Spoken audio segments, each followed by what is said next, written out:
မင်္ဂလာပါညီကိုမိတ်ဆွေတို့ရေဒီနေ့မှာတော့ကားရဲ့အစိပ်အပိုင်းတွေကိုပျော်ပပခံမှန်းကြရင်လည်းဘဝတုဒ္ဒတွေကိုဖလှယ်ကြအောင်ဗျာပုံကိုတေချာကြည့်ပြီးတော့အပြေမှန်ကိုအချိန်မီရွေးချယ်ပေးပါကဲပထမအဆုံးမေးခွန်းနဲ့စလိုက်ရအောင်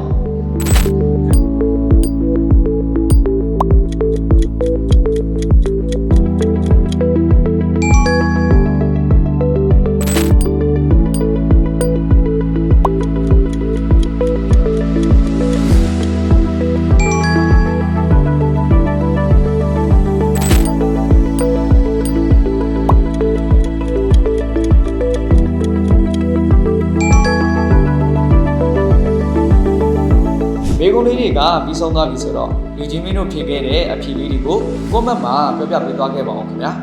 ဒီလိုမျိုးကားနဲ့ပတ်သက်တဲ့ဘဝတုဒ္ဒကွစ်တွေနဲ့ tips တွေကိုနောက်ထပ်တင်ဆက်ပေးသွားမှာဖြစ်တဲ့အတွက် like and share လေးလုပ်ပေးပါအောင်ခင်ဗျာ